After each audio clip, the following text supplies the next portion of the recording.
एक दिन वेदव्यास जी बोले, बेटा यदि तुम गर्भ से बाहर नहीं आओगे तो तुम्हारे कारण से तुम्हारी माँ की मृत्यु हो जाएगी। बोले तुम कोई कारण बता दो कि तुम आओ। बोले एक ही कारण है, यदि भगवान स्वयं आकर के मेरे सामने कहें कि मेरी माया का बंधन तुझे नहीं बांधेगा तो मैं बाहर आ जाऊंगा, क्योंकि मृत्यु भी माया का बंधन ही है।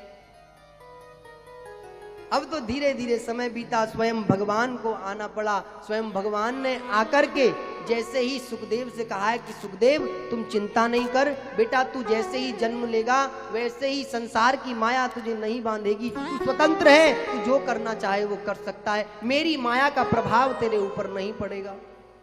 और जैसे ही भगवान ने संकल्प दिया, जैसे ही भगवान ने कहा, तुरंत ही महाराज वह जो बालक था वह जन्म लेकर के प्रकट हो गया और धरती पर खड़ा हो गया। ये भारत का ऐसा पहला बालक है जो जन्म लेते ही चलने लगा है साहब, जन्म लेते ही। और भागवत कितने सुंदर श्लोकों में इस बालक को निमंत्रित कर रही है। यम प्रव्रजन्तम अनुपेतमपेत कृत्यम द्वैपायनो विरह कातर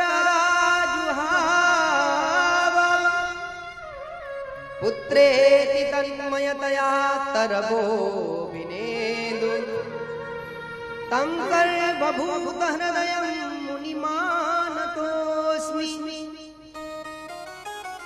कितना अद्भुत बालक है जिसके पीछे वेदव्यास जैसे ज्ञानी महापुरुष कहते हुए जा रहे हैं, हे पुत्र रुक जाओ, लेकिन एक बार भी अपने पिता को मुड़ करके नहीं देख रहा है।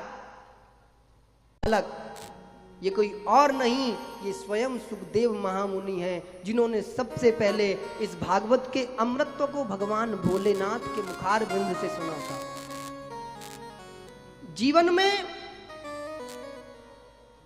सब कुछ आपके तरीके से चल सकता है,